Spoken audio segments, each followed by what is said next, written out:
तो आज हम बड़े ही इंपॉर्टेंट विषय पर चर्चा करने वाले हैं, वो है बुक डिस्ट्रीब्यूशन। दिसंबर का महीना चालू हो चुका है और इस दिसंबर के महीने को इस्कॉन में दिसंबर बुक मैराथन के नाम से जाना जाता है। तो प्रभुपाद जी के द्वारा जो लिखित गीता है, भगवद गीता यथारूप, उसका वितरण मास स्केल पे हो ना, हर घर घर जन जन के पास ही पुस्तक पहुंच पाए, तो उसके लिए सब लोग अपनी कमर कसते हैं, सीट बेल्ट पहनते हैं और मिशन में कूद पड़ते हैं। तो क्यों जरूरी है ये पुस्तक वितरण, क्यों इतना इसके बारे में चर्चा होती है, थोड़ा उसके बारे में आज जानते हैं। तो देखिए, सबसे पहले जो पुस्तक वितरण शुरुआत हुआ था, ये बहुत पुरानी घटना है, आज से 500 वर्ष पूर्व। तो एक पार्टी बनी थी, बुक डिस्ट्रीब्यूशन पार्टी, जिसमें 3 लोग थे, हमारे आचार्य, हमारी परंपरा के आचार्य नरोत्तम दास ठाकुर, श्रीनिवास आचार्य और श्यामानंद प्रभु।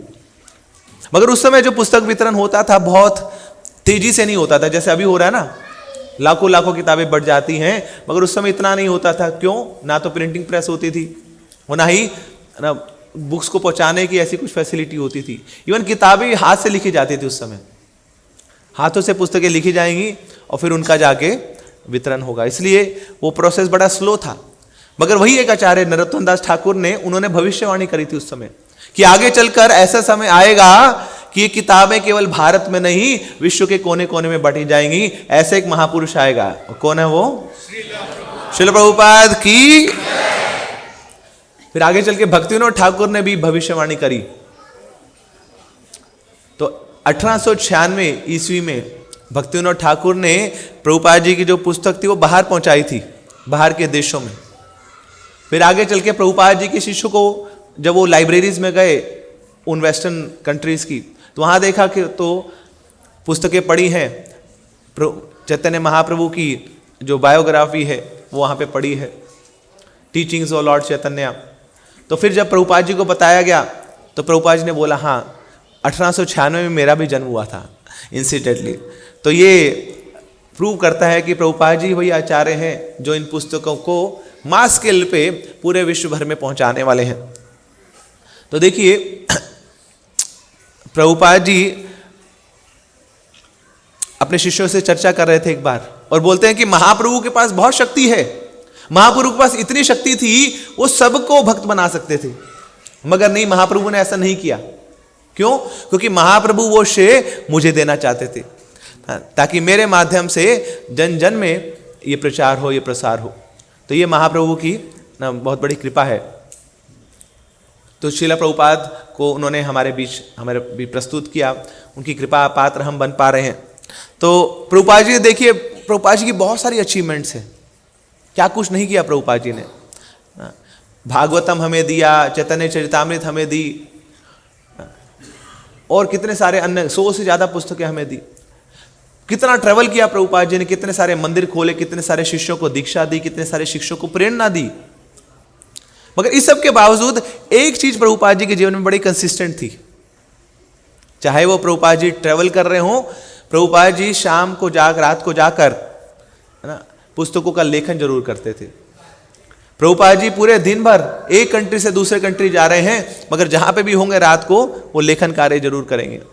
पूरे दिन भर उनको मैनेजमेंट करना पड़ता था, हजारों लोगों से मिलना पड़ता था, मगर रात को जाके प्रभुपाद जी लेखन कार्य जरूर करेंगे। पूरे दिन भर प्रभुपाद जी को बड़ा सारा अकाउंट भी संभालना पड़ता था, लोगों के लिए प्रसाद भी बनाना पड़ता था, मगर रात को जाके एक काम जरूर करेंगे, वो था पुस्तकों का लेखन। रात भर जाग के प्रभुपाद जी ने ये पुस्तकें लिखी हैं। किसके लिए? हम सब जीवात्माओं के उद्धार के लिए। तो ये जो पुस्तकें हैं, ये केवल कोई साधारण कमेंट्री नहीं है किसी व्यक्ति की ना, तो ये तो अपने आप में ग्रंथ ही हैं प्रभुपाद जी की जो पुस्तकें हैं। इतना कुछ प्रभुपाद जी ने अलग अलग शास्त्रों से इसमें लिया है, जो शास्त्रों को जो सार है वो निचोड़ करके हमें अपनी पुस्तकों में दे दिया है, स्पेशली अपनी भगवद गीता में। तो प्रभुपाद जी बोलते हैं कि ये जो भगवद गीता है, इसकी इंपॉर्टेंस क्या है। जैसे हमारी जो ह्यूमन बॉडी है ना, इसमें सबसे इंपॉर्टेंट चीज क्या है? हमारा हार्ट, हमारा हृदय। तो ऐसी प्रभुपाद जी बोलते हैं, book distribution is my heart. ये जो पुस्तक वितरण है, ये मेरा हृदय है। केवल पुस्तकें मेरा हृदय नहीं है, पुस्तकों का वितरण मेरा हृदय है। दैट मीन्स कि अगर हम किसी व्यक्ति को पुस्तक दे रहे हैं तो हम उसको क्या दे रहे हैं? प्रभुपाद जी का हृदय दे रहे हैं। अब सोचिए जिसके पास प्रभुपाद जी का दिल आ जाएगा उसका हृदय कैसे परिवर्तित नहीं होगा? तो उसका हृदय पिघल जाएगा, कितना ही वो पत्थर जैसा हृदय दिल क्यों ना हो, उसका दिल पिघल के वो कृष्ण की ओर आकर्षित हो जाएगा। तो प्रभुपाद जी बहुत खुश होते थे जब पुस्तकों का वितरण हुआ करता था, और बोलते हैं केवल मैं खुश नहीं होता हूं, पूरी परंपरा खुश हो जाती है। मेरे जो गुरु महाराज हैं भक्ति सिद्धांत महाराज, प्रभुपाद जी बोल रहे हैं ना, वो बोलते थे ये जो पुस्तक वितरण है ये बृहद मृदंगा है। क्या है? बृहद मृदंगा। हो सकता है काफी लोगों ने अभी शब्द सुना ना हो। एक तो मृदंगा सुना ना आपने, धूम पिचक धूम धूम पिचक धूम, आवाज आती है ना उसमें, तो बड़ी जोर की आवाज आती है। जो मृदंगा के साथ बैठे होते हैं थोड़े दूर हो जाते हैं, बड़े आवाज कर रहा है ये, मगर जो पीछे बैठा है उसको ज्यादा आवाज आई नहीं रही है, जो मंदिर के बाहर है उसको बिल्कुल नहीं आ रही। तो मृदंगा की आवाज सीमित है। मृदंगा क्या करता है? ये हमारे हृदय में जितने भी क्लेश हैं, जितने भी मन के दुष्विचार हैं, कुविचार हैं, उनको निकाल देता है, मन को पवित्र कर देता है मृदंगा की जो साउंड है। मगर इसकी जो साउंड है लिमिटेड है। मगर प्रभुपाद जी भक्ति सिद्धांत महाराज बोलते हैं ये जो बुक डिस्ट्रीब्यूशन है ये बृहद मृदंगा है, मतलब इसकी आवाज बहुत दूर दूर तक जाती है कि एक किताब आपने यहाँ बांटी, आपको पता नहीं कि वो कहाँ जाके वो भक्त बनेगा, कहाँ जाके वो किताब किसको भक्त बनाएगी, ये बृहद मृदंगा है।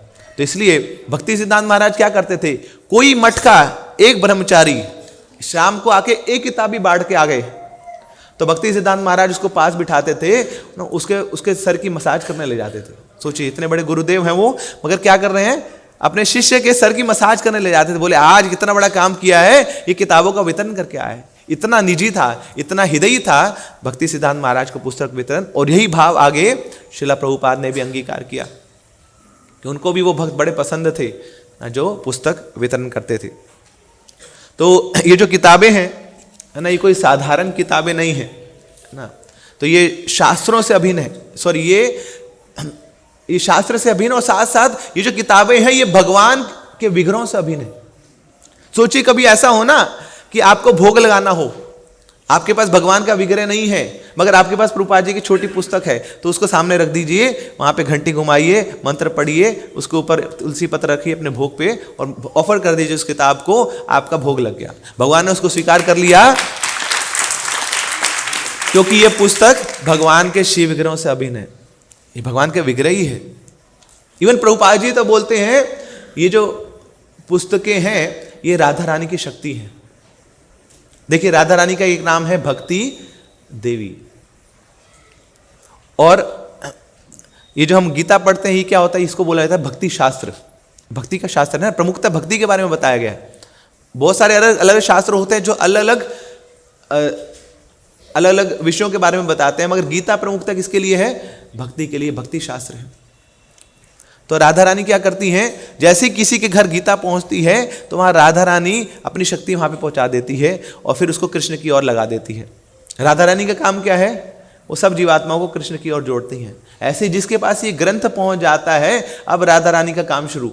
अब जैसे न तैसे करके राधा रानी उसको कृष्ण की ओर जोड़ती हैं। तो ये जो पुस्तकें हैं ये राधा रानी की शक्तियां ही हैं। अब कुछ लोग बोलते हैं कि देखो ये किताबें बांटने का फायदा क्या है, जितनी किताबें हम बांट देते हैं उतने भक्त बनते हैं क्या? बताइए, सच सच बताइए। आप में से कितने लोगों ने कभी किताब पुस्तक वितरण किया होगा? जितनों को किताब बांटी क्या सब भक्त बन गए?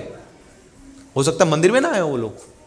तो ऐसे ही कोई प्रभुपाद जी से आर्गुमेंट करता है कि प्रभुपाद जी फायदा क्या हो रहा है, किताबें तो हम बांट रहे हैं, भक्त बन। प्रभुपाद जी बोले उसकी चिंता मत करो, है ना, उसकी चिंता मत करो।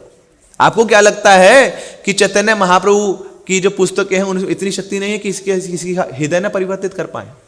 जिसके पास ये किताब पहुंची, आज नहीं तो कल, कल नहीं तो परसों, परसों नहीं तो अगले जन्म में, अगले जन्म में तो किसी जन्म में तो वो भक्त बनेगा ही बनेगा, निश्चित है वो भक्त बन के रहेगा।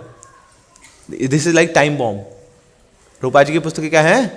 टाइम बॉम्ब, फटेगा ही फटेगा। ये पता नहीं कब फटेगा, मगर उसका फटना निश्चित है। और जब वो फटेगा तो हृदय से जितनी मैल है सबको उजाड़ खत्म कर देगा। वो जितने अनर्थ हैं सबको धूमिल कर देगा। तो इस प्रकार ये जो प्रभुपाद जी की जो पुस्तकें हैं ये बड़ी शक्तिशाली हैं। तो इसलिए प्रभुपाद जी बोलते हैं डू नॉट वरी, है ना। इवन राधा गोविंद महाराज से किसी ने प्रश्न पूछा कि महाराज ये प्रभुपाद जी की किताबें को बांटने से फायदा क्या होगा? तो राधा गोविंद महाराज बोलते हैं आप बस अपना काम करिए और फिर प्रभुपाद जी अपना काम करेंगे। आपका काम किसी को भक्त बनाना नहीं है। आपके पास शक्ति क्या है किसी को भक्त बनाने की? भक्त बनाने के लिए क्या चाहिए?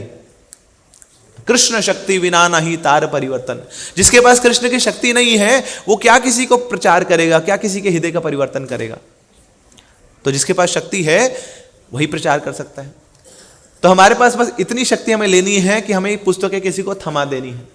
हमारा काम बस इतना है। उसके बाद सोचे मत कि वो भक्त बनेगा या नहीं बनेगा, वो सन्यासी बनेगा या कर्मी बनेगा। हमारा काम क्या है? लोगों को पुस्तकें पकड़ा देना और फिर आगे उसको भक्त बनाने का काम किसका है? वो प्रभुपाद जी का है। तो हम अपना काम करें, प्रभुपाद जी अपना काम करें। तो इसलिए बहुत ज़्यादा दिमाग लगाने की आवश्यकता नहीं कि इनका फायदा क्या हो रहा है। फायदा खूब है ना। प्रभुपाद जी तो बोलते हैं कि किसी को इन किताबों का दर्शन भी हो जाए उसका उद्धार हो जाएगा। किसी ने किताबों का दर्शन कर लिया, एक बार छू लिया, प्रभुपाद जी ने पूछा, किसी ने प्रभुपाद जी से पूछा कि स्वामी जी ये लोग लेते नहीं है, क्या करें? प्रभुपाद जी बोले कोई नहीं, उसको बस छुआ दो किताब। किसी ने छू ली ना तो उसका अगला जन्म मनुष्य जीवन होना पक्का है, कभी निचले योनि में नहीं जाएगा वो। सोचिए कितना महान ग्रंथ है। एक बार किसी ने छू लिया बस प्रभुपाद जी की किताब, ऐसे करंट उसके अंदर आ जाएगा ना। यमराज लोग डरेंगे, भैया उनकी पूरी पार्टी, भैया ये तो पार्टी बदल ली इसने, ये हमारी पार्टी का नहीं है। छू भी नहीं पाएंगे उसको जिसने प्रभुपाद जी की पुस्तकों को एक बार छू लिया। तो और प्रभुपाद जी ने गारंटी दी है ना कि बस आप निकलिए, आप पुस्तक वितरण के लिए निकलिए, अपने घरों के कंफर्ट को छोड़ के बाहर निकलिए, लोगों को किताबें दीजिए। और फिर प्रभुपाद जी बोलते हैं अंत समय तक कोई व्यक्ति केवल यही कर रहा है। बेशक हो सकता, कई बार लोग बोलते हैं ना कि अरे हमें तो पढ़ना नहीं आता है ना, हम तो किसी काम के नहीं है ना, हमें तो ग्रंथों को समझ नहीं आता, हम पढ़ाई लिखाई नहीं कर सकते, हम प्रचार नहीं कर सकते, हम कैसे किताबों का वितरण करें? प्रभुपाद जी बोले बस बांटो। अगर कोई व्यक्ति केवल बांट रहा है, अंत समय तक किताबों को बांट रहा है, तो अंत समय में मैं खुद आऊंगा, उसको गोलोक धाम लेके जाऊंगा। ये प्रभुपाद जी ने गारंटी दी है हम सब भक्तों को। तो इसलिए हमें घबराना नहीं है, बस हमें क्या करना है? निकलना है। मगर निकलने के लिए ना दिमाग में, मन में बड़ी सारी रिस्ट्रिक्शंस आ जाती हैं ना, बड़े सारे कारण बन जाते हैं, बड़े सारे हमारा मन बार बार रोकता है हमें। कई बार बोलता है करे देखो जी ना सर्दी बढ़ी है, अभी थोड़े दिनों बाद जाएंगे, अभी तो दिसंबर जनवरी का महीना चालू हुआ है, आगे तो सर्दी बढ़ेगी, कोहरा बढ़ेगा, बहुत ठंड है जी। फिर जब थोड़े समय बाद सर्दी चली जाएगी फिर बोलेंगे बड़ी गर्मी है, अभी तो इतने पसीने बह रहे जी, हम कहाँ जाएं, हम क्या करें?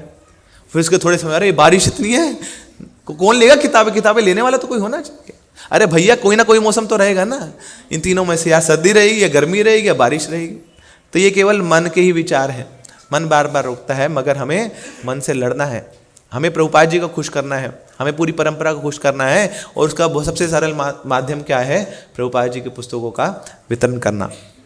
तो इस प्रकार कोई इस कार्य में संलग्न होता है तो वो पूरी परंपरा की कृपा प्राप्त कर लेता है। एक बार कोई व्यक्ति प्रभुपाद जी के पास आता है और आके बोलता है कि अरे स्वामी जी ये क्या कर रहे हैं आपके लोग, आप लोग तो किताबों को बेच रहे हैं। तो सब सन्न हो गए, बोले तो बहुत बड़ा ना ब्लेम लगा दिया प्रभुपाद जी के ऊपर। बात भी सही है, क्या कर रहे हैं सब लोग, किताबों को बेचते रहे। मगर प्रभुपाद जी व्यासासन पे बैठे हुए हैं, बोले हाँ। क्या बोला आपने? बेच रहे हैं? बोले हाँ बेच रहे हैं। हम किताबों को नहीं बेच रहे, हम कृष्ण को बेच रहे हैं। बोले खरीद लो, कृष्ण को खरीद लो, नहीं तो यमराज जी तुम्हें खरीद लेंगे एक दिन, तो जल्दी से खरीद लो। फिर प्रभुपाद जी बोलते हैं हाँ इस्कॉन ही एकमात्र संस्था है जो कृष्ण को बेच सकती है। किसी के पास है कहां कृष्ण?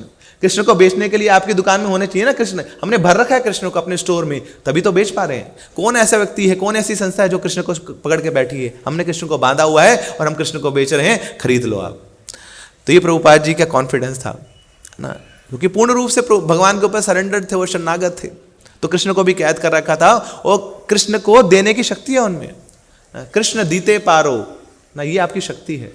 कृष्ण से तुम्हार कृष्ण देते पार है ना। तो कृष्ण आपके हैं और आप कृष्ण को दे सकते हो। तुम्हार हृदय सदा गोविंद विश्राम, आपके हृदय में गोविंद विश्राम करते हैं तो आप गोविंद दे सकते हैं किसी को।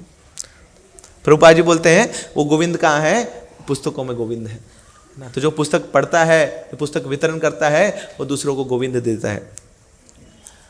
तो और फिर पुस्तकों को जो वितरण करने की शक्ति भी भगवान देते हैं कई बार हमें लगता है कि हम कैसे बांटेंगे, क्या करेंगे। तो एक बार एक भक्त था, वो ऐसी उसने सुन लिया, महिमा सुन ली बुक डिस्ट्रीब्यूशन करने की, गीता को डिस्ट्रीब्यूट करने की।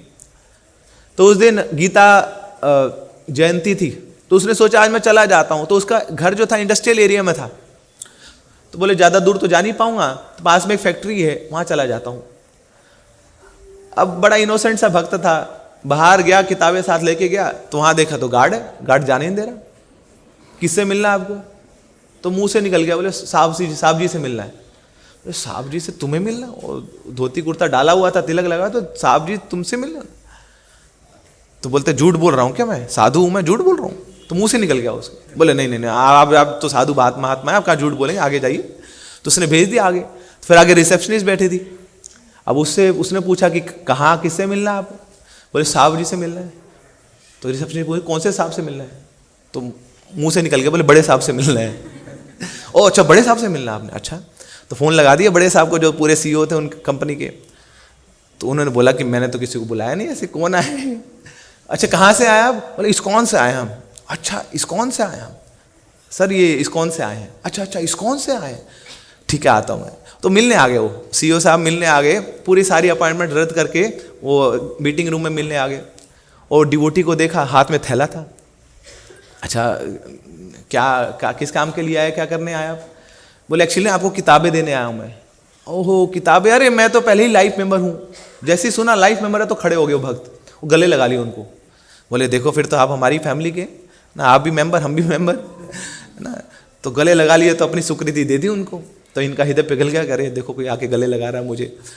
तो अब उनसे बात कर रहे हैं, बोले ये किताबें, बोले किताबें तो हम खूब लेते रहते हैं, हर साल एक भक्त आता है वो हमें किताबें दे जाता है। बोले वो वाली किताब नहीं है, अभी एक नई किताब आई है बिल्कुल फ्रेश ना, अभी लॉन्च हुई है, वो किताब देने आया। तो जाके वो किताब दी। बोले हाँ किताब बड़ी अच्छी है, तो ऐसा करो ना, ये फिर आप सप्लाई कर दो किताबें। बोले कितनी कर दें? बोले 500 किताबें दे दो। ओह दिमाग घूम गया। बोले 500 तो मैं लाया नहीं, यहाँ पे 50 किताबें लाओ, यहाँ ये ऑर्डर मिल गया 500 किताब होगा। फिर जाके उन्होंने ना जब एनालाइज किया तो देखा कि कितनी शक्ति है। शक्ति कहाँ पे है? प्रयास में शक्ति है। हम केवल प्रयास करें, उसके आगे का सारा काम ना भगवान अपने आप ही करने लग जाते हैं। जितने रिसोर्सेज चाहिए, जो बुद्धि चाहिए, जो स्ट्रेटेजीज चाहिए, सब बनने लग जाती हैं, एक के बाद एक ना सारे द्वार खुलते जाते हैं। तो इस भक्त ने केवल क्या किया था? प्रयास किया था, और भगवान ने बुद्धि भी दी। ददामी बुद्धि योगम तम, कैसे कैसे क्या बोलना है, क्या निकलना, और कैसे आगे बढ़ेगा, कैसे किताब वितरण होगी, सब भगवान ने कराया। उसके बाद तो किस चीज़ की कमी है हमारे अंदर? प्रयास की कमी। वो प्रयास हमें करना है समहाउ। तो हिज ऑनरेस गोपाल कृष्ण गोस्वामी महाराज बोलते हैं कि अगर किसी को आप एक किताब देते हैं तो कम से कम 3 से 4 लोग उसको पढ़ते हैं, एटलीस्ट 3 to 4 पीपल। और फिर प्रभुपाद जी बोलते हैं कि किसी ने एक लाइन भी पढ़ ली नहीं इस किताब की, तो उसका उद्धार हो जाएगा ना, उसको कृष्ण मिल जाएंगे। एक लाइन भी किसी ने पढ़ ली तो हमें बस प्रयास करना है कि लोगों के हाथों में हम ये पुस्तकों को थमा दे बस। तो सारे मंदिर छोटे पड़ने वाले हैं, देखिए आप ना, इतिहास गवाह रहेगा इसका, इतिहास का फ्यूचर गवाह रहेगा इसका, कि थोड़े समय में जितने मंदिर हैं वो छोटे पड़ने वाले हैं, क्योंकि प्रभुपाद जी की पुस्तकें इतनी बढ़ चुकी हैं।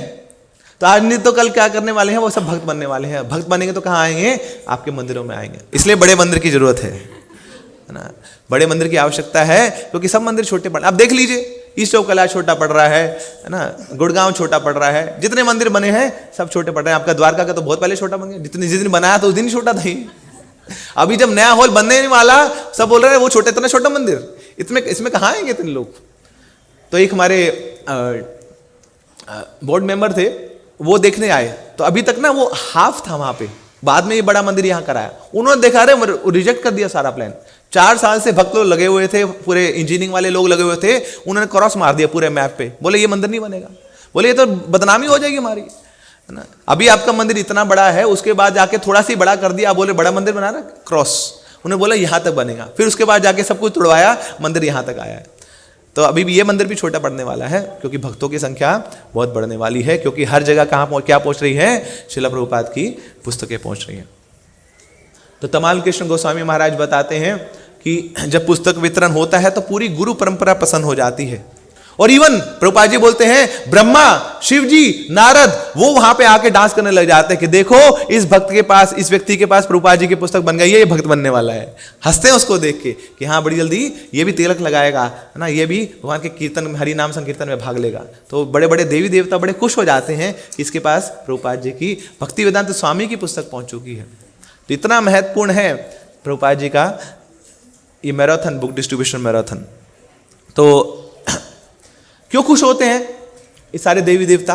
क्योंकि जानते हैं कि ये थोड़े दिनों में भक्त बन जाएगा, और जब ये भक्त बनेगा तो ये कृष्ण को आनंद देगा, और जब कृष्ण को आनंद मिलता है तो जो भगवान के भक्त हैं वो बड़े खुश हो जाते हैं कि अब एक और जीवात्मा कृष्ण को आनंद देने के लिए तैयार है। और राधा रानी बड़ी खुश हो जाती हैं, क्योंकि राधा रानी भगवान को तरह तरह के, नाना प्रकार के भावों से प्रसन्न करना चाहती है। और हर एक जीवात्मा अपने आप में इंडिपेंडेंट है, हर एक जीवात्मा अपने आप में यूनिक है, तो उसका अलग अलग भाव है, तो अपने अलग अलग भावों से वो कृष्ण को प्रसन्न करने वाला है। तो इस प्रकार ये देखकर ये सारे देवी देवता भी बड़े खुश हो जाते हैं। तो भगवान गीता में बताते हैं कि जो भी मेरे ज्ञान का प्रचार करता है, मेरे बारे में दूसरों को बताता है, वो मेरा सबसे प्रिय भक्त है। तो प्रभुपाद जी ने ये लाइन को बड़ा हाईलाइट किया है। प्रभुपाद जी क्या करना चाहते हैं? हम सबको भगवान का बहुत प्रिय बनाना चाहते हैं। इसलिए प्रभुपाद जी हमें ऐसी ऐसी सेवाएं देते हैं जिसमें प्रचार निहित है। तो ये बुक डिस्ट्रीब्यूशन क्या है? ये प्रीचिंग से नॉन डिफरेंट है, प्रीचिंग से अभिन्न है। क्योंकि आप किसी को गीता दे रहे हैं तो आप प्रचार ही तो कर रहे हैं, भगवान के बारे में बता रहे हैं उसको। और फिर आप क्या कर रहे हैं? इसके माध्यम से उसको तो गीता मिल गई, उसका तो बेड़ा पार है, आपका भी बेड़ा पार है, क्योंकि आप भगवान के बहुत प्रिय बन गए, क्योंकि आपने भगवान की वो बात मान ली कि जो मेरा प्रचार करता है वो मेरा सबसे प्रिय भक्त है। तो ऐसे भक्त क्या करते हैं? ऐसे भक्त रिस्क लेने को भी तैयार होते हैं। भक्ति में रिस्क लेना पड़ेगा, आसान नहीं है भक्ति। ऐसा नहीं होगा कि हर बार व्यक्ति आपको माला पहनाएगा कि देखो थैंक यू जी, आप हमारे गीता लेके आए, बड़ा अच्छा लगा, हम तो इंतजार कर रहे थे आपका, हमने फूलों के यहाँ पे रास्ता बिछाया था कि कब आएंगे आप। ऐसा नहीं होने वाला ना। कई बार लोग गाली भी निकालेंगे, तो उसके लिए भी स्वीकार करना पड़ेगा, उस स्ट्रगल को स्वीकार करना पड़ेगा, रिस्क लेना पड़ेगा। मगर रिस्क ज्यादा होता है तो रिवार्ड भी उतना ज्यादा होता है। वो जो सैनिक है ना, बॉर्डर पे खड़े हैं ना, तो उनको बहुत तपस्या करनी पड़ती है वहां पे। मगर सोचिए कभी ऐसा समय आए कि देश में पानी की बड़ी कमी हो गई ना, बहुत सूखा पड़ गया, तो उस समय सिविलियंस को पानी बंद कर देंगे, मगर सैनिकों के पास फिर भी पानी जाएगा। क्यों? क्योंकि इन्होंने रिस्क लिया है। ऐसे ही ये जो भगवान के भक्त हैं जो रिस्क लेते हैं, तो भगवान ठोक भगा के बोलते हैं, बोले अंत समय में ये जो व्यक्ति जो पुस्तक वितरण कर रहा है, इसको मैं खुद पकड़ के, इसकी चोटी पकड़ के अपने धाम में लेके आऊंगा। भगवान इसको गारंटी देते हैं। तो इस प्रकार ये बहुत महत्वपूर्ण है पुस्तक वितरण का जो प्रोजेक्ट है। तो एक व्यक्ति बोलता है कि अरे ये तो किताब को बांटने के लिए बाहर जाना पड़ता है, बाहर तो बहुत पोल्यूशन है, हमारा क्या होगा, हमारे फेफड़ों का क्या होगा ना, हमें कुछ हो गया तो क्या होगा। तो फिर वो भक्त ने बताया, बोले कि जो बाहर रेड लाइट पे जाके लोगों को किताब बांटेगा, गीता बांटेगा, बेशक वो धुआं ले रहा है, उसके फेफड़ों के अंदर बहुत धुआं जा रहा है, कार्बन इकट्ठा हो रहा है, मगर ऐसा भक्त जब कृष्ण के चरणों में जाएगा तो कृष्ण के चरणों की जो सुगंध है ना, वो उसको प्राप्त होगी, उससे उसका सारे मैल दूर हो जाएगी, सारी कालिक दूर हो जाएगी। तो उस भक्त को भगवान के चरणों का वो सुगंध मिलने वाली है, जो अभी रेड लाइट पे बाहर धुआं सूंघ रहा है। तो इसलिए घबराना नहीं है इस रिस्क को लेने के लिए। और ये जो प्रभुपाद जी की पुस्तकें हैं, टाइम बॉम्ब है, ऐसे फटती हैं। एक बार एक व्यक्ति था इटली में, तो एक लेडी थी एक्चुअली, हाँ इटली में, तो घर में लड़ाई हो गई, तो बहुत डिस्टर्ब थी वो, तो अपनी गाड़ी में चली गई वहाँ। बहुत दिनों से लड़ाइयाँ चल रही थी घर में पति के साथ, तो वहाँ अब गाड़ी में उसने शीशी रखी हुई थी जहर की। अब सोची बस अब तो मैं ले लूँगी, ख़त्म कर दूँगी अपना जीवन, बार बार ये लड़ाई होती रहती है, कुछ फ़ायदा है नहीं। तो जैसे ही उसने शीशी खोलने वाली थी वो जहर की, तो इतने में एक भक्त पहुँच गया वहाँ, और दरवाजे उसके विंडो पे नॉक कर रहा है, और उसको ध्यान नहीं दे रही है, तो जोर जोर से वो भक्त उसको नॉक कर रहा है। तो शीशा नीचे करती है, जैसे नीचे किया तो हाँ उसने शीशे के नीचे से उसमें से गीता दे दी उसको। बोले व्हाट इज दिस? बोले this is life saving Gita. तो जैसे उन्होंने सोचा लाइफ सेविंग, अरे मैं तो लाइफ को खत्म करने वाली थी, लाइफ सेविंग। तो उसने उसको बताया, लेडी ने बताया, अरे मैं तो अपना जीवन खत्म करने वाली हूँ, तुम कहाँ से आगे क्यों डिस्टर्ब कर रहे हो? तो बोलता कोई नहीं, आपको मरना ही है ना तो एक बार किताब पढ़ के मर लो ना, इसको पढ़ लो बस आप, फिर उसके बाद जो आपको करना है कर लो। और जैसे ही उसने गीता पढ़नी शुरू करी, फिर जाके पता लगा, अरे मैं तो शरीर नहीं हूं, मैं तो आत्मा हूं, मैं भगवान का अंश हूं, ये शरीर मेरा नहीं है, कैसे मैं इसको खत्म कर सकती हूं? तब जाके उसको आध्यात्मिक ज्ञान आया ना, और फिर उसको समझ आई कि नहीं, ये जो संसार के जो रिश्ते हैं वो बने ही दुख देने के लिए हैं। असली रिश्ता तो हमारा भगवान के साथ है, जो परम आनंदमयी है, जो सच्चित आनंद है, मुझे उनके साथ संबंध बनाना। तो एक जीवन में एक नई आशा आ गई। बोले क्या भैया, कहाँ मैं फंसी हुई इस चक्कर में, पति के चक्कर में? असली पति तो मेरे वही है कृष्ण, उनके पास जाना मुझे, वही असली आनंद देंगे। पीछे देखा तो एड्रेस कहाँ है, सीधा पहुंच गई वहां मंदिर, 16 माला करने लगी। So Gita is indeed life saver. और कैसे फटी वो देखी, कहां पर जाके अंत समय में जाके उसने गीता खोली, गीता को पढ़ने लगी। और एक और बड़ी सच्ची घटना है। तो एक ब्रह्मचारी था, वो गीता बांट रहा था। उसके जो भी टेंपल प्रेसिडेंट होगा या जो भी उसके मेंटर होगा, उसने बोला था ऐसे ही कि गीता बांटना आपको। तो उसने भी कोटा ले लिया, ठीक है मैं भी बांटूंगा, हर रोज की 10 गीता बांटूंगा। बेचारा सुबह से शाम तक लगा रहा, किताबें बट ही नहीं रही उसकी। तो रात को एक लेडी के पास जाता है, वो बड़ा मुरझाया हुआ उसका चेहरा है, और लेडी को बोलता है कि गीता ले लो। मुझे नहीं चाहिए कुछ। बोले गीता ले लो, नहीं तो मेरे को मेरे जो मंदिर से निकाल देंगे, मुझे मेरे रहने का स्थान नहीं होगा, वो मेरे कपड़े वपड़े बाहर फेंक देंगे। तो उसको लेडी को बड़ा लगा कि मुझे कुछ करनी चाहिए। बोले मैं एक ले लूंगी, 10 गीता क्या करूंगी? बोले आप ऐसे कर रहे हैं ना, आप गिफ्ट दे देना किसी को। तो ठीक है, तो उसने ली गीता, तो 9 गीता तो उसने बांट दी, 1 बच गई। अब रात का टाइम था, क्या करूं? तो वो गीता वो साथ ले आई। अब उसके पिताजी तो थे, वो क्रिश्चियन थे। तो पिताजी ने जैसे देखा, कह रहे ये कोई हिंदू ग्रंथ हमारे घर ले आई है, तो उठा के उसने, पिताजी ने क्या किया, वो 5वें फ्लोर पे रहते थे, वहां से गीता बाहर फेंक दी। वहां से गीता फेंके नीचे, तो नीचे वहां पे वो कोट था ना, नेट लगा हुआ था, तो नेट पे गीता पड़ी, और जैसे ही पड़ी तो उछल के फिर वो ऊपर उछली, और फिर 4थे फ्लोर में वहां पे जाके चली गई वहां।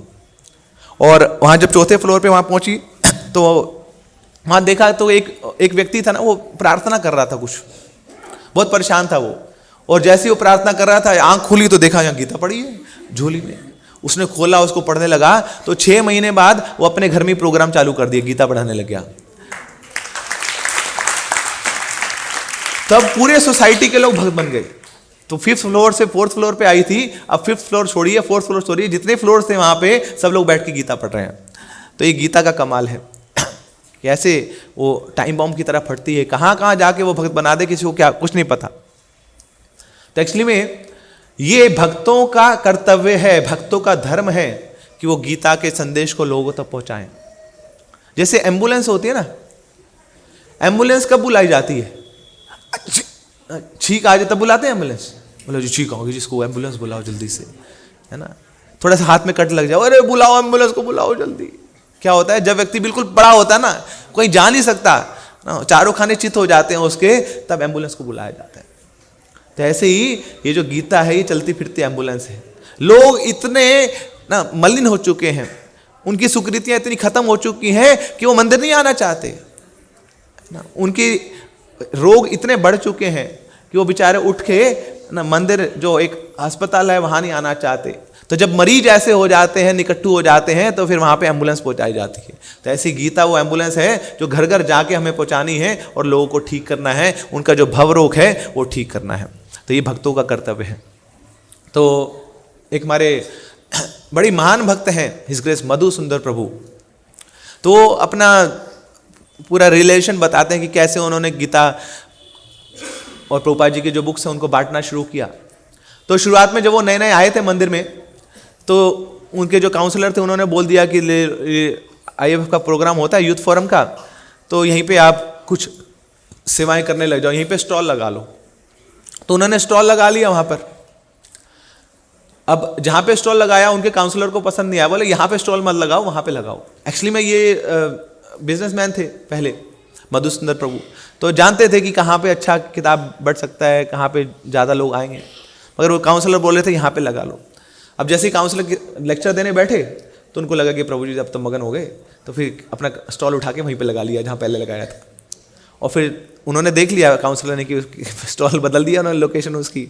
पूरा लेक्चर खत्म हुआ और लेक्चर खत्म होने के बाद वो काउंसलर पहुंचे उसके पास, बोले अभी ज्ञान देते हैं इसको भी, कहाँ तुम स्टॉल इधर उधर कर रहे हो। मगर तब तक देखा तो इतने सारे लोग वहाँ पे स्टॉल पे खड़े हैं और जितनी किताबें थी सब निकल गई वहाँ पे।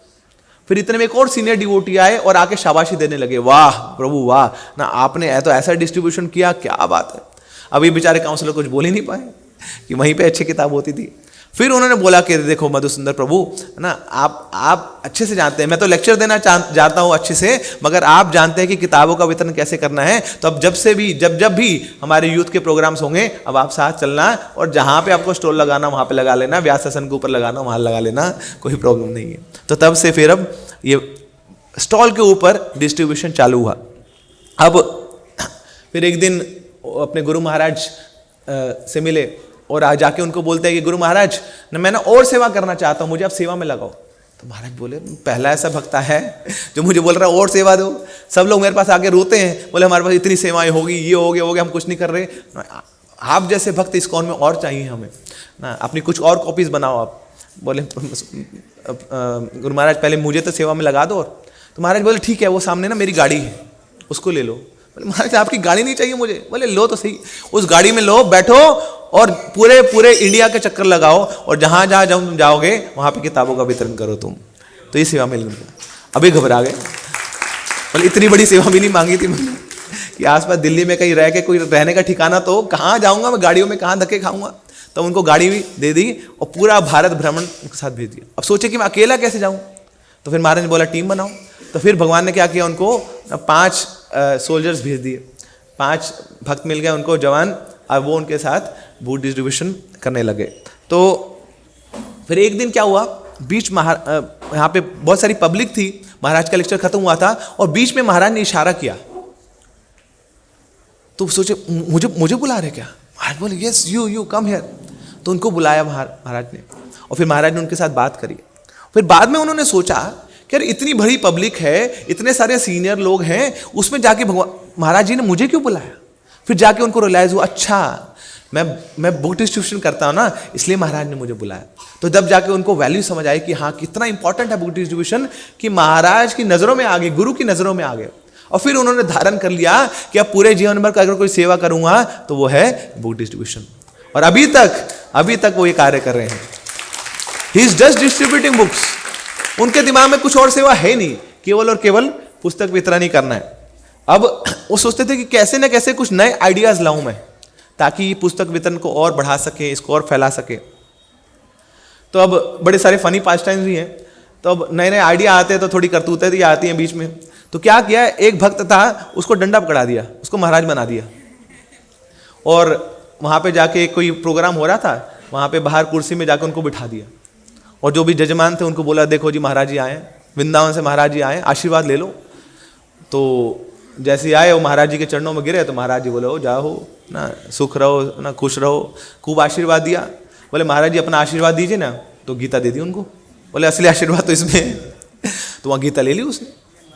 और तो इस तरह से अब शादियों पार्टियों में गीता बंटने लग गई।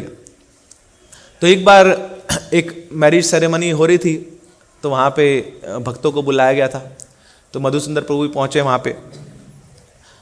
तो पुत्री की शादी थी एक जजमान की। तो वहाँ जाके ये बोलते हैं कि देखो आपकी पुत्री की शादी है, तो हम लोग यहाँ पे किताबों का वितरण करने आए हैं। बोले हाँ बांटो किताबें बांटो। तो किताबें बांट दी उन्होंने।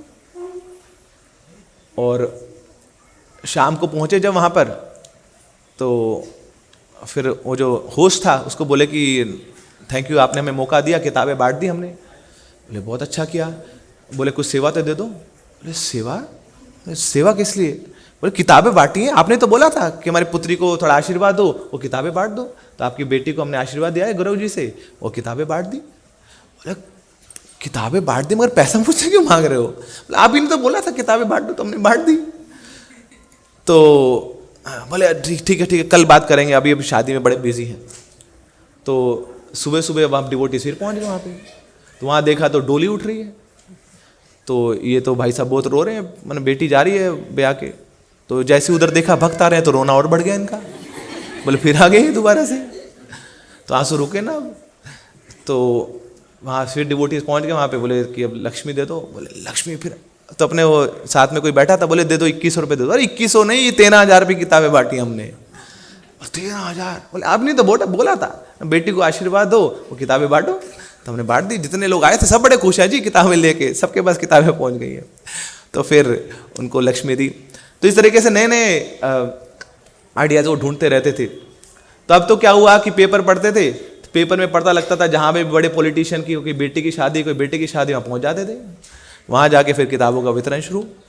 तो अब थोड़े समय बाद तो क्या हुआ कि अब पेपर पढ़ने की भी जरूरत नहीं, बोले जहाँ भी तंबू गड़ा हुआ है वहाँ पहुँच जाओ, वहाँ तो फेस्टिवल ही हो रहा है, प्रोग्राम हो रहा है, तो वहाँ पे जहाँ पे लोगों की गैदरिंग है वहाँ पे प्रचार होगा। तो वहाँ जाके अब किताबों का वितरण करने लगे। मगर एक जगह वहाँ तंबू गड़ा हुआ था, वहाँ पहुँचे, वहाँ पे किताबें शुरू कर दी। पता लगा कि वहाँ तो डिमाइस का प्रोग्राम है ना, चौथा है यहाँ तो यहाँ तो माहौल बड़ा बिगड़ा हुआ है, अब क्या करें। तो जैसे ही वहाँ पहुँचे तो एक भक्त था ना, बड़ी जोर जोर के रोने लग गया वहाँ पे। बोले गमगीन माहौल है यहाँ, तो वैसे ही कुछ बना लेते, तो बड़ी जोर जोर के रोने लग गया। तो सब रिलेटिव्स देख रहे हैं, बोले ये इतना क्यों रो रहा है, इतना तो हम नहीं रो रहे जितना ये रो रहे हैं। बोले क्या बात है आपको, बड़े अफसोस की बात है, वो चले गए। मैंने बोला अफसोस तो है, मगर आपको इतना अफसोस क्यों हो रहा है। बोले अफसोस ये है कि हमारे पास बहुत सारी किताबें हैं, इसको आप ले लीजिए। बोले अच्छा है ना, हमारे यहाँ माता जी का देहांत हो गया और आपको यहाँ व्यापार की पड़ी है, अभी बताते हैं आपको, पुलिस को बुलाते हैं, तब से निकल लिया वहाँ। बोले नहीं, ये वाले प्रोग्राम छोड़ देते हैं, अब तंबू थोड़ा देख के जाएंगे कहाँ पे क्या क्या हो रहा है। सो इस तरीके से नए नए आइडियाज़ सोचते रहते थे, कैसे ना गुरु को प्रसन्न करने के लिए कैसे पुस्तक वितरण को और बढ़ाना है। तो एक बार की बात है,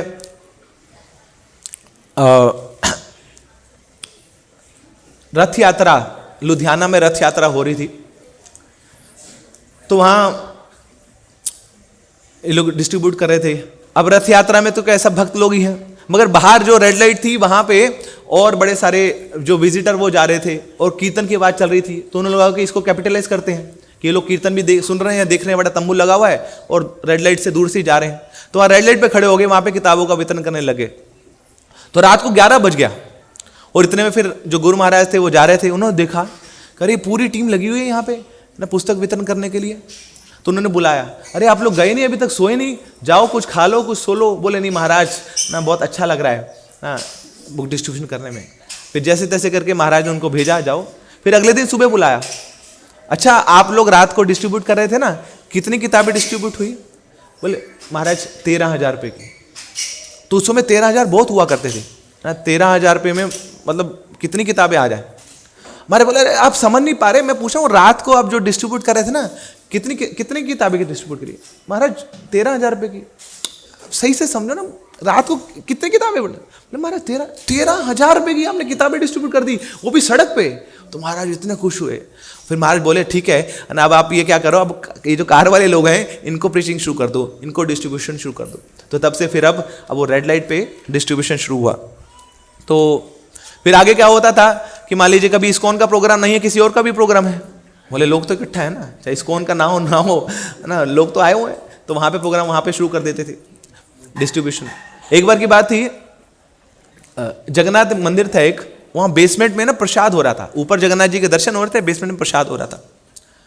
तो अब ये लोग क्या किए, जो हमारे भक्त लोग थे, ये बाहर खड़े हो गए मंदिर के और वहाँ पे जाके लोगों को किताब दे रहे हैं और बोले कि लो किताब लो और नीचे प्रसाद मिल रहा है। तो यहाँ किताब दी, नीचे प्रसाद वहाँ खिलाने लगे। तो नीचे वाले लोग देख रहे हैं, जो भी पंडित थे, बोले इतने लोग कहाँ भेज रहे हैं, जगन्नाथ जी क्या हो गया आपको, हमारा मंदिर खाली रहता था, अब इतने सारे लोग आ रहे प्रसाद पाने के लिए। वहाँ देखो तो वो लाइनें लगी पड़ी हैं, ऊपर तक बेसमेंट के ऊपर तक लाइनें लगी हुई प्रसाद पाने की। और फिर जाके जो पंडित बाहर आए आके देखा तो ये लोग हैं नहीं, ये यहाँ पे सबको किताबें दे रहे हैं, साथ साथ प्रसाद दे रहे हैं। तो अब जगन्नाथ जी क्या करते हैं, अपने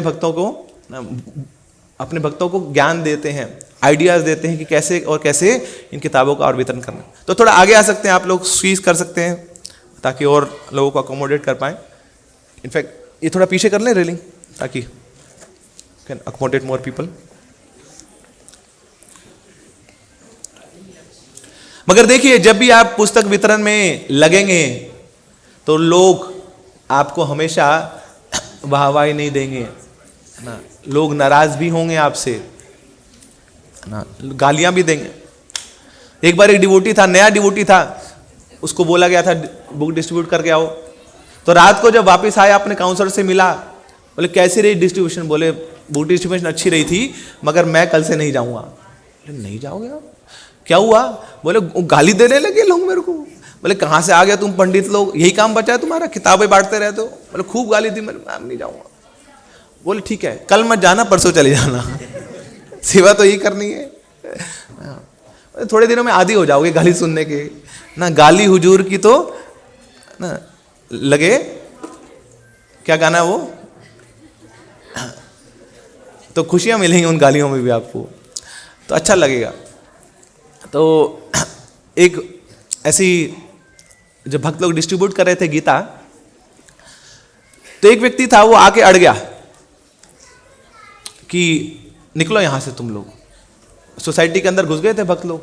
अब सोसाइटी में कौन कर रहे थे प्रीचिंग, तो बड़े कुसट आदमी था, बोले निकलो यहां से। तो वो भक्त लोग निकल नहीं रहे, बोले ऐसे कैसे निकले हम?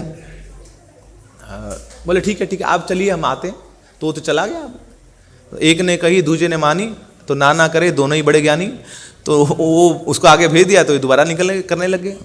आधे घंटे बाद फिर आ गया वापस, स्कूटर पे आया था, स्कूटर खड़ा कर दिया। अब तो फिर बोलता निकलो यहाँ से तुम।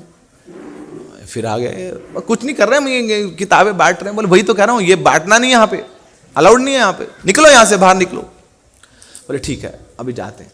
तो भक्त लोग क्या थे, अपनी बस में आए हुए थे, तो बस के अंदर चले गए। बस के अंदर जाके बैठ गए, थोड़ी देर में चले जाएंगे अंकल जी, फिर दोबारा शुरू कर देंगे हम। अब वो अंकल जी तो वहीं बैठ गए स्कूटर के ऊपर। बोले जब तक तुम लोग नहीं जाओगे तब तक मैं नहीं जाऊँगा। अड़े हुए थे, क्या करें फिर अब? तो अब फिर अंकल जी वहाँ गाड़ी में पहुँच गए। बोले निकलो बाहर, कितनी बार बोल चुका हूँ। बोले देखो थोड़ा अंकल जी प्रसाद पा लेना, खाना खा ले, भूख लगी है, बस खाना खाने के बाद निकल जाए। अब इतना तो सभ्यता है लोगों में कि खाना खा रहा है तो डिस्टर्ब नहीं करेंगे। तो खाना खा रहे हैं तो बड़ी धीरे धीरे खा रहे हैं।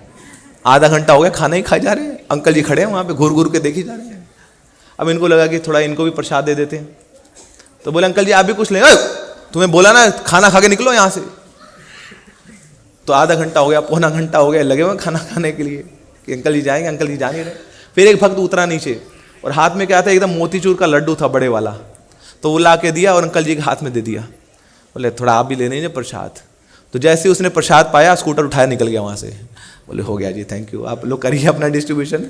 तो ऐसी भक्तों के सामने बड़ी सारी दिक्कतें आएंगी ना, बड़ी सारी प्रॉब्लम्स आएंगी, मगर हमें डटे रहना है ना, भगवान के लिए रिस्क लेना है ना। कुछ लोग सम्मान नहीं भी देंगे, कुछ लोग हमें गलत भी ठहराएंगे, कुछ लोग गंदी वाणी का भी प्रयोग करेंगे, मगर भगवान के लिए, प्रभुपाद जी के लिए ये सब हमें सहन करना है। एक व्यक्ति आता है, आके बोलता अरे ये क्या कर रहे हो तुम, गीता बांट रहे हो, बांट नहीं रही हो, तुम तो पैसे ले रहे हो इसका, गीता तो फ्री देनी चाहिए। तो भक्त बोलता हाँ गीता फ्री है, हम केवल ट्रांसपोर्टेशन का चार्ज ले रहे हैं आपसे। गीता तो फ्री है, फ्री ले लो, मगर जो बंबई से मंगवाई ना हमने आपके लिए यहाँ पे, तो उसी का पैसा ले रहे हैं बस। तो एक डिवोटी आगे कंप्लेंट करता है कि यहाँ पे जो लोग हैं वो ले नहीं रहे गीता, कैसे उनको समझाएं गीता लेने को ना, गाली देते हैं, सब कुछ करते हैं। तो उस डिवोटी को बताया गया कि देखो गाली तो आपको पढ़नी है ना, आपकी डेस्टिनी में गाली खाना, तो अच्छा है कि भगवान की पुस्तकें बांटने के लिए तुम गाली खा लो, है ना। तो गाली तो आपको पढ़नी है, ये तो आपकी डेस्टिनी में लिखा है, मगर अच्छा वो कार्य कर लीजिए ताकि भगवान की सेवा उसमें हो जाए। तो आपका जो कर्म है वो भी कट जाएगा, भगवान की सेवा भी हो जाएगी। तो एक बार कुछ भक्त लोग ऐसे गीता डिस्ट्रीब्यूट कर रहे थे, तो पीछे से एक व्यक्ति दौड़ता दौड़ता आया और आके बोलता कि अरे रुको रुको, मुझे ना 5 गीता दे दो आप। तो बोले 5 गीता आपको चाहिए? बोले हाँ मुझे 5 गीता दे दो, मैं लोगों को बांटना चाहता हूँ। अच्छा किस लिए? बोले एक्चुअली मैं पहले ना मैं एयरपोर्ट जा रहा था कुछ साल पहले, तो एयरपोर्ट जाते जाते किसी ने मुझे गाड़ी में गीता दे दी थी। तो उस समय मैं न्यूजीलैंड जा रहा था, तो मैंने तब तो गीता पढ़ी नहीं। जब न्यूजीलैंड में पहुंचा मुझे बहुत अकेलापन लगा वहाँ पे। फिर जाके मैंने गीता खोली और मेरा वो अकेलापन दूर हुआ। तब मुझे लगा कि कितने लोग हैं ना जिनके जीवन में बड़ा अकेलापन है, तो मैं उन सबको गीता देना चाहता हूँ, इसलिए मुझे गीता दो।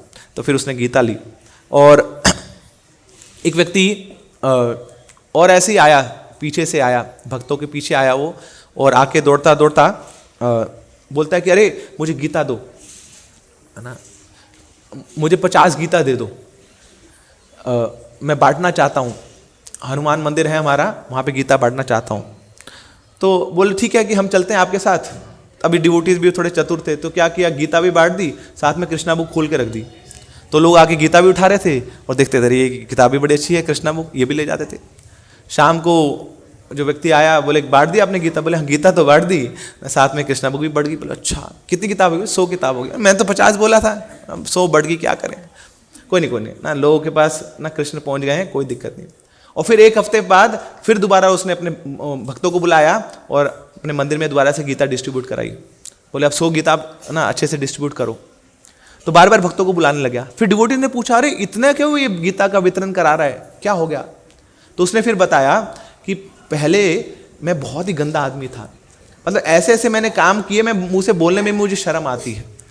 इतनी शराब मैं पीता था, इतना व्यभिचार करता था, फिर आगे चल के मेरी किडनी खराब हो गई। बोला बेड पे मैं आ गया।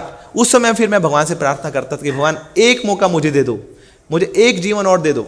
फिर जाके कोई एक भक्त मुझे मिला, उसने मुझे गीता दी, मैंने गीता पढ़ी, मेरा जीवन सुधरा, और अब जाके मैं इस गीता सबको देना चाहता हूं ताकि सबका जीवन सुधर जाए। जन जन को गीता देना चाहता हूं। और ऐसे ही भक्तों के साथ बड़े फनी पास टाइम्स भी होते हैं। तो एक बार एक भक्त था, गीता डिस्ट्रीब्यूट कर रहा था, रथ यात्रा चल रही थी उस समय। तो एक सरदार जी उस रथ यात्रा में चल रहे थे अपने बच्चे के साथ। अब भक्तों ने सोच लिया बोले इनका तो देखना ही पड़ेगा, सरदार जी है ना, ही इज द बॉस, तो इनको तो गीता देनी ही पड़ेगी, देनी चाहिए हमें। तो हर 100 मीटर बाद कोई ना कोई भक्त टकरा जाता था उनको, और सरदार जी मना कर देते थे, मैनू चाहिए देगी। फिर देते तो ना मैनू चाहिए देगी, तो चलते जाए वो। तो उस रथ यात्रा में ना एक हाथी भी चल रहा था साथ साथ। तो जो सरदार जी का लड़का था, जूनियर सरदार, और वो पिताजी को बार बार बोल रहा है, बोले मैंने हाथी चढ़ना आएगा, हाथी चढ़ना आएगा। तो बोले नहीं वहाँ नहीं जाना हाथी में, तो मना करते थे बार बार। तो फिर जाके जो हेड थे, लीडर थे डिस्ट्रीब्यूशन के, उनसे मिल गए। वो गेरुआ वस्त्र धारण किया हुआ था। तो सरदार जी इनको जाके बोलते हैं ना, बोले कि वो हाथी चढ़ा दो ना मेरे बच्चे को। तो जो लीडर थे वो बोलते, बोले हाँ हाथी चढ़ा देंगे, 100 रुपये की टिकट है। गीता 100 रुपये की होती थी उस समय। 100 रुपये यदि बड़े महंगा आएगा, ना मैं नहीं चढ़ाना आएगा। तो मना कर देते उसको। और जैसे ही बच्चे ने सुना तो लेट गया वहाँ पे। पूरी रथ यात्रा चल रही है, बीच में लेट गया। वहाँ पे हजारों लोग आ रहे हैं, बोले यार ये तो 100 रुपये के चक्कर में कुछ लेना देना पड़े, गड़बड़ हो जाएगी। तो बच्चे को जल्दी से उठाया और बोले लो जी लो, तुसी 100 रुपये पकड़ो, मैंने बच्चे को चढ़ा दो हाथी। तो हाथी पे चढ़ाया। तो जैसे ही 100 रुपये लिए उन्होंने, बोले लो ना, गीता दे दी उसको, सरदार जी को। बोले ये क्यों दे रहे हो? बोले जो भी चढ़ जाएगा ना हाथी तो फ्री है गीता नाल। गीता पहुंच गई उनके पास। तो भक्तों को फिर बुद्धि देते हैं भगवान की, कैसे ना कैसे ना ये जो दिव्य ग्रंथ है इसको पहुंचाना है लोगों के पास। एक कुछ भक्त लोग बुक डिस्ट्रीब्यूट कर रहे थे, तो एक व्यक्ति पीछे से दौड़ा दौड़ा आया और आके सीधा वो प्रभु जी के चरणों में गिर गया और बोलता मुझे बचा लो, मुझे बचा लो, मुझे बचा लो। बोले हुआ क्या हो गया तुम्हें? बोले मैं एक्चुअली मैं साईं बाबा का भक्त था। साईं बाबा का भक्त हो, क्या हुआ फिर? बोले रात को जब मैं सोने गया ना तो साईं बाबा मेरे सपने में आते हैं। बोले क्या बोले साईं बाबा? साईं बाबा बोलते हैं तूने झूठ बोला, तूने कृष्ण के भक्त को झूठ बोला कि तेरे पास गीता है पहले से। कहाँ है तेरे पास गीता? तेरा सत्यानाश कर दूंगा मैं। तो ऐसा साईं बाबा ने बोला मुझे। तो भक्त ने जैसे सुना, अरे चिंता मत करो, है ना, ये 5 गीता ले लो। बोले 5 गीता ले लो? बोले हाँ 5 गीता ले लो, साईं बाबा कभी सपने में नहीं आएंगे, दूर दूर तक फटकेंगे नहीं तुम्हारे ना, कभी सत्यानाश पूरे जीवन में सत्यानाश नहीं कर पाएंगे, तुम गीता ले लो। तो गीता ली उसने, तब जाके थोड़ा उसको शांति मिली। तो ददामी बुद्धि योगम तम, ना भगवान बुद्धि देते हैं भक्तों को कि कैसे इस ग्रंथ को पहुंचाना है जन जन के पास। अब एक बार की बात है, दो सरदार लोग थे ना, पूरे एकदम पिए हुए थे, शराब पिए हुए थे, अपने दुकान पे बैठे थे। तो डिवोटीज वहाँ पे पहुँच गए कि गीता हम देने आए हैं, कि सबनू गीता दे रहे हैं, असी सबनू दे रहे हैं। तो यही होता है शुरुआत में कि लोगों के पास हाथ में पहुँचा दो, फिर उसके बाद थोड़ा सा डोनेशन मांग लो उनसे, तो इस प्रकार लोग स्वीकार कर लेते हैं। तो सबनू दे रहे होंगे तो जैसे ये बोलते तो ले लेते लोग, बोले दे रहे हैं मतलब उनको लगता फ्री में दे रहे हैं। तो गीता ले ली उन लोगों ने, सरदारों ने। अब फिर बाद में भक्त बोलते, बोले शाह जी थोड़ी सेवा भी कर दो तुसी। सेवा कर दो ना, सेवा किंदी? बोले गीता तुसी ले आगी, इंदी सेवा कर दो तुसी। तो बोले गीता तो फ्री दी आंदी हैगी, तो गीता के पैसे क्यों मांग रहे हो तुम लोग? तो जेड़े 5000 साल पहले भगवान कृष्ण ने अर्जुन को गीता फ्री बोली सी, तो फ्री में बोली थी तो फ्री में पैसा, वो फ्री में बांटा तुम उसको। तो अब ये डिवोटी बोला, अरे क्या करूं यार, इनको सीधा सा आंसर दूंगा तो समझ नहीं पाएंगे। तो ये भी बोलता ठीक है ना, यस जे कृष्ण भगवान जी अगे ने उन्होंने अर्जुन को गीता फ्री बोली सीगी, बट असाते रिकॉर्डिंग ते पैसे मांगने तो थानू जे रिकॉर्डिंग करी सीगी ना, तो ये रिकॉर्डिंग रहेगी गीता। ओ रिकॉर्डिंग करी सीगी, लो जो कितने पैसे आ गए? बोले 100 रुपये, दे दिए 100 रुपये उसको। अब जो दूसरा सरदार था वो हंसने लग गया, ए बुद्धू बना गया तेनू, बुद्धू बना गया तेनू। उनको लगा यार पकड़ लिया इसने तो। बोले 5000 साल पहले मैनू ए दस दे कौन सी कंपनी सीगी जो रिकॉर्डिंग की थी, दस मैनू। अब ये भक्त फंस गया, बोले पकड़ लिया इसने, कौन सी कंपनी थी, क्या बोलूँ। तो एकदम जैसे वो गीता पलट रहा था ना, तो वहाँ पे देखा तो उसने खोल के दिखाया, बोले शाह जी आ वेखो आ कंपनी सीगी, नाम भी दसे आगा कि कंपनी का नाम क्या है? बोले BBT, भक्ति वेदांता बुक ट्रस्ट, आ कंपनी सीगी। बोले हाँ बढ़िया कंपनी। तो गीता दे दी उनको।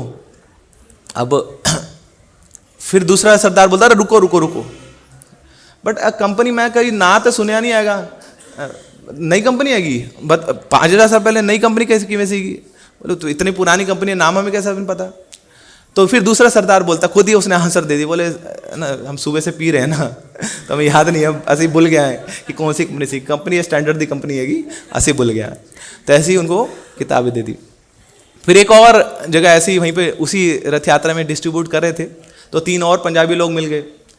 अब कोटा ज़्यादा था, टाइम कम था, तो 3 लोग बैठे हैं वहाँ पर।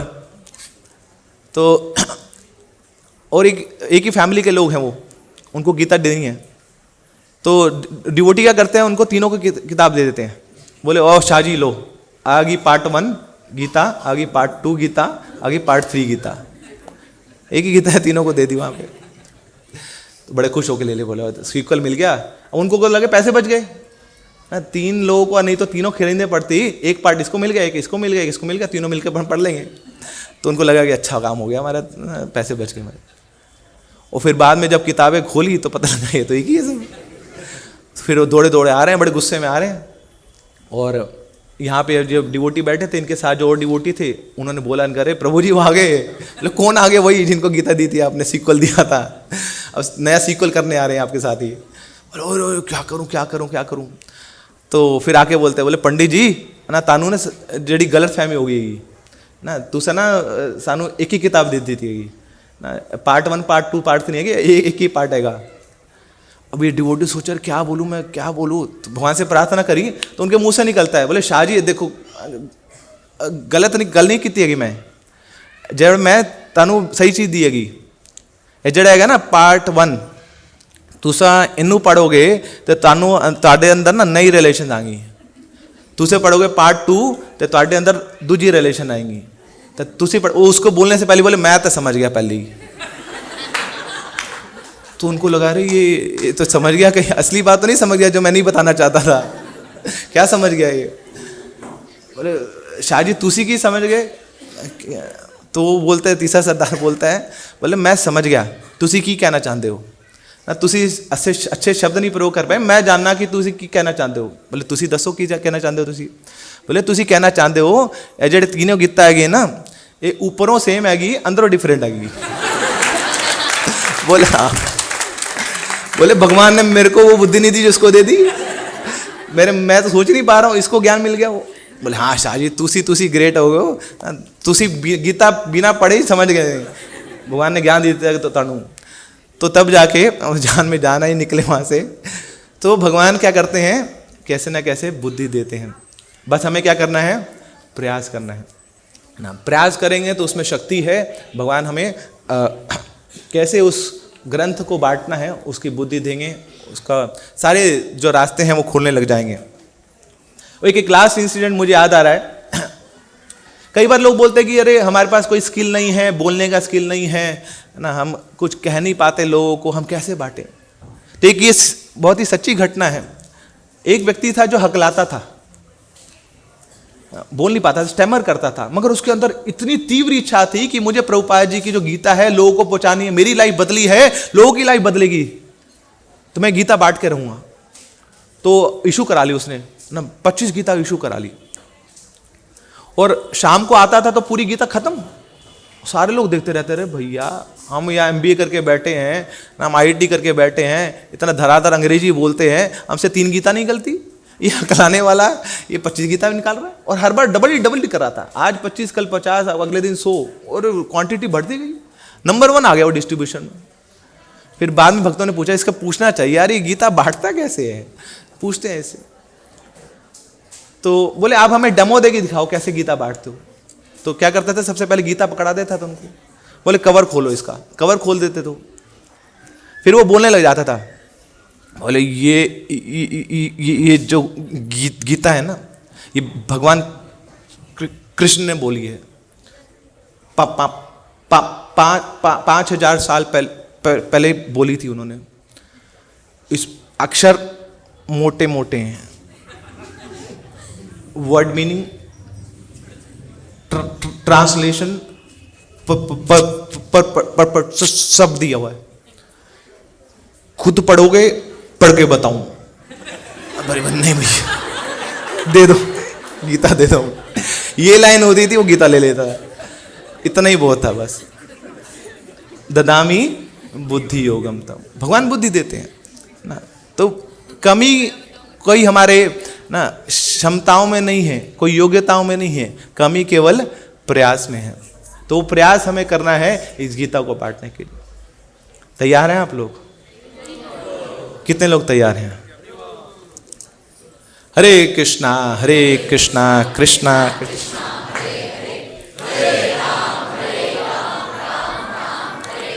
तो एक मंत्र होता है जो सब लोग जानते हैं ना, हरे नाम हरे नामे केवलम कलो नास्ते नास्ते नास्ते।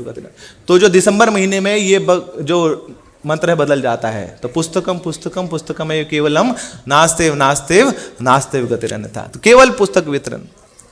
तो आप सहयोग देना चाहते हैं प्रभुपाद जी के इस पुस्तक वितरण में? ओके। मगर प्रभुपाद जी के चेले हैं, प्रभुपाद जी के शिष्य हैं, तो थिंक बिग। प्रभुपाद जी बोलते थे थिंक बिग, ऊंचा सोचिए। ये नहीं कि बोले कितनी किताबें बांटेंगे, बोले 2, एक मेरी एक पड़ोसी की, ये नहीं करना है ना। तो मोहल्ले की बातें करिए, है ना, पूरे स्टेट की बातें करिए, ऑनलाइन बांटिए, कैसे भी करके इसमें सहयोग दीजिए।